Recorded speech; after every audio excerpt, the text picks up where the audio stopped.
AITA for not saving my GF's driver's license and refusing to drive her to and from work?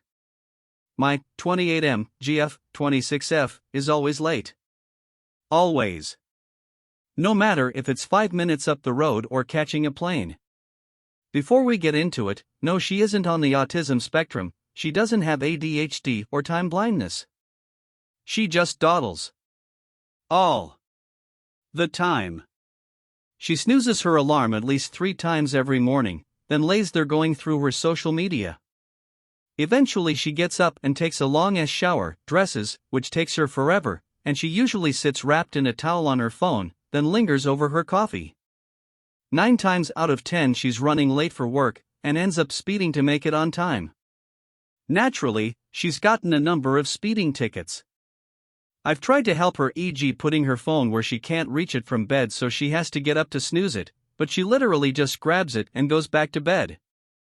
You try to get her to move her butt and she just digs in her heels and takes even longer. Her response to people calling out her lateness is better late than dead on time. Anyway, again, she was running even later than normal for work, and really had to speed to make it. A week goes by and sure enough, massive speeding fine in the mail.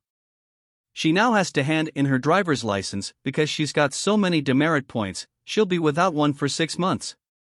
Instead of just dealing with it, she tells me, "I'll need you to cop this one and say you were driving so I don't lose my license," and of course, I refused, telling her she needs to live with the consequences of her actions and maybe she should stop speeding and wake up earlier. This argument went on for a few days until she finally conceded, then proceeds to tell me, "Well, you'll have to drive me to and from work until I get my license back," and I tell her I won't be doing that. Her work is literally in another direction than my work is from home, and doing so would add another 2 hours of driving per day. She says it shouldn't matter as my work has flexible hours, but I stood my ground and refused, and said she can take public transport. There's literally a bus stop 2 minutes walk from our house and the bus stops maybe 5 minutes walk from her work, and it's quite regular. She says she hates public transport and refuses to ride it, so I said then it's Uber for her, or organize a carpool, but bottom line, it's not my responsibility.